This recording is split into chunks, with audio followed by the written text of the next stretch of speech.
Welcome to our channel easy কুকিংয়ে থাকছে আজকে নতুন একটি রেসিপি। আজকে রেসিপিতে দেখাবো হাঁসের মাংস রান্না। হাঁসের মাংস পছন্দ করেন সবাই, তবে হাঁসের মাংস রান্নাটা একটু প্রসেস রয়েছে, কারণ হাঁসের মাংস নিজস্ব একটা আলাদা গন্ধ রয়েছে। তবে সামান্য কিছু উপকরণ অ্যাড করলে আমার মনে হয় সেই গন্ধটা থাকবে না এবং খেতেও হবে মজাদার। আশা করছি আমার আজকের হাঁসের মাংস রেসিপিটি আপনাদের ভালো লাগবে। আর এই হাঁসের মাংস তৈরিতে আমি সিম্পলি যা মশলাগুলো ইউজ করা হয় সেগুলোই করেছি। আর এই হাঁসের মাংস রান্নার জন্য আমি এখানে মাঝারি সাইজের একটা হাঁস নিয়ে নিয়েছি। আর এর মধ্যে মশলা হিসেবে দিয়ে দিচ্ছি 4টা শুকনো মরিচ, 3টে কাঁচা মরিচ, তেজপাতা দিয়ে নিচ্ছি, একটা ছোটো করে কেটে নিয়েছি, দারুচিনি 2 টুকরো, এলাচ 2 টুকরো এবং গোলমরিচ 3 থেকে 4টি। আর দিয়ে দিচ্ছি 2 চা চামচ পরিমাণ শুকনো মরিচের গুঁড়ো, হলুদ গুঁড়ো এবং লবণ স্বাদ মতো। আদা বাটা, রসুন বাটা, জিরে বাটা আমি সবই ব্যবহার করব। এখানে 1.5 চা চামচ পরিমাণ জিরা বাটা, 1.5 চা চামচ পরিমাণ আদা বাটা এবং 1.5 চা চামচ পরিমাণ রসুন বাটা নিয়ে নিয়েছি আমি।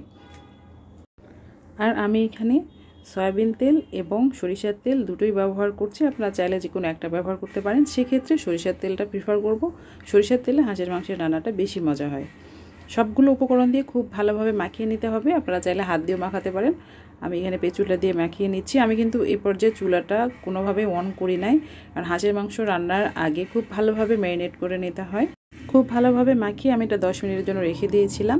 এরপরে এর মধ্যে আমি 1 কাপ পরিমাণ পেঁয়াজ কুচি এবং সামান্য পরিমাণ কাঁচামরিচ কুচি দিয়ে খুব ভালোভাবে নেড়ে চুলাটা অন করে দিয়েছি। আর এই হাঁসের মাংস রান্নার সময় বা যে কোনো ধরনের মাংস যখন আপনি কষিয়ে রান্না করবেন হাতে মেখে, তার আগে চুলাটা জ্বালিয়ে কোনোভাবে পানি ইউজ করবেন না। হাঁসের মাংস বা গরুর মাংস যেটা আপনি কাঁচা মশলা দিয়ে রান্না করবেন, সেই মশলা থেকে পানি বের হওয়া পর্যন্ত এটাকে জ্বালাতে হবে।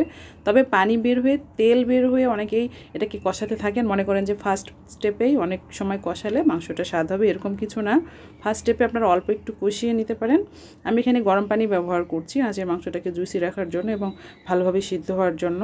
গরম পানিটা ইউজ করলে এটা তাড়াতাড়ি সিদ্ধ হয়ে যাবে, যেহেতু হাঁসের মাংস একটু শক্ত হয়। আর যেটা বলেছিলাম যে মাংস কষানোর আগে তেলটার মধ্যে বেশি কষাবেন না, তাহলে মাংসটা শক্ত হয়ে যাবে।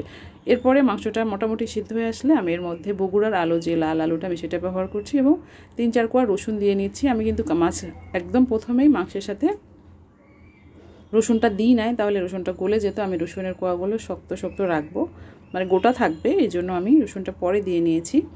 আলুটা মাংসের সাথে আমি 5-6 মিনিট কষিয়ে নিয়েছি। এরপরে আবার আমি গরম পানি অ্যাড করছি, যেহেতু বগুড়ার আলুটা শক্ত হয়, সিদ্ধ হতে সময় লাগে, সেজন্য আমি আবারও পানি দিয়ে নিয়েছি। আর এই পানিতে মাংস এবং আলু দুটোই সিদ্ধ হয়ে যাবে। আর হাঁসের মাংস রান্না করে সেটা থেকে গন্ধটাকে ছাড়ানোর জন্য অবশ্যই মাংসটা রান্নার পরে নামানোর আগে সামান্য পরিমাণ গরম মশলার গুঁড়ো অ্যাড করে দিবেন এবং তেলটা যখন বের হয়ে আসবে ঠিক সেই সময় তেলে একটু ভেজে নেবেন মাংসটাকে। যদি প্রয়োজন হয় আলাদা করে সরিষার তেল দিয়ে সেটাতে আপনারা বাগারও দিতে পারেন এবং দিয়ে মশলা থেকে পানিটা ছেড়ে যাবে, ঠিক সে পর্যায়ে হাঁসের মাংস রেডি হয়ে যায়। হাঁসের মাংস অনেকেই ঝোল রাখেন অনেক বেশি পরিমাণে, আর এটাতে হাঁসের মাংসের ভিতরে মাংসের যে সেন্টটা সেটা থেকে যায়। এই সেন্টটাকে দূর করার জন্য অবশ্যই মাংসটাকে নামানোর আগে হালকা তেলের মধ্যে যদি আপনারা মাংসটাকে ভেজে নেন, তাহলে মাংসের যে আলাদা গন্ধ থাকে সেই গন্ধটা চলে যাবে। আর আমি এখানে যেহেতু গরম মশলার গুঁড়ো অ্যাড করেছি, সেটা কিন্তু খুবই সামান্য পরিমাণ মাংসের মধ্যে দিয়ে নিয়েছি। এতে আমার মাংসটা মনে হয় বেশি টেস্টি হয়েছে। আশা করছি আজকের ভিডিওটি ভালো লেগেছে, সঙ্গেই থাকবেন। আল্লাহ হাফেজ।